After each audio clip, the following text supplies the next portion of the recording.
stop. You may think you know the David and Goliath story. I did too, and then I came across something, and it completely changed how I see that story now. And to be honest, how I walk out my life.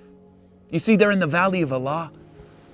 For 40 days, Goliath screaming at the Israelites, send me your best man. The Israelites stand there scared. Nobody wants to go out there and fight that guy. They're going to get killed. David comes up, you know the story, bringing food for his brothers. He says, I'll fight the giant.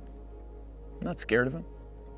See, we forget that 3 chapters earlier, Samuel was sent to David's family by God because God was saying, look, the king of Israel is going to come from this family. And he looks at all the brothers. He says, not them, not them, not them. Then David shows up. God says, that's him. That's the king. Samuel anoints David.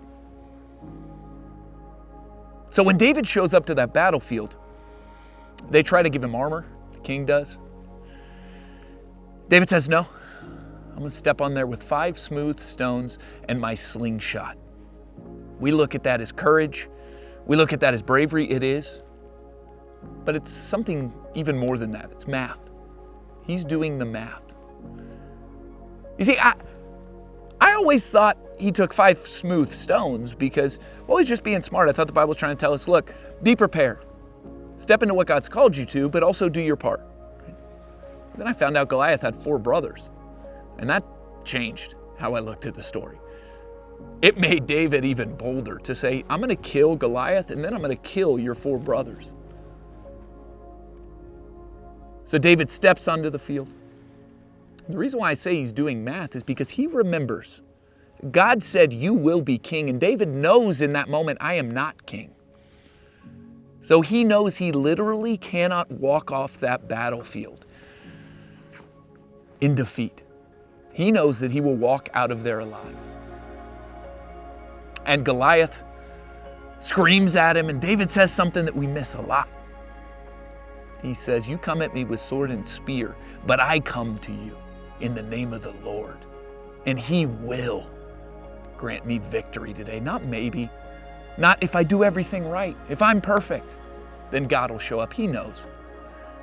He's doing the math. God has said this will come to be. It has not come to be. I trust him that it will take place. How does that apply to your life? What has God put on your heart, put in your path to say, I want to do this in and through you?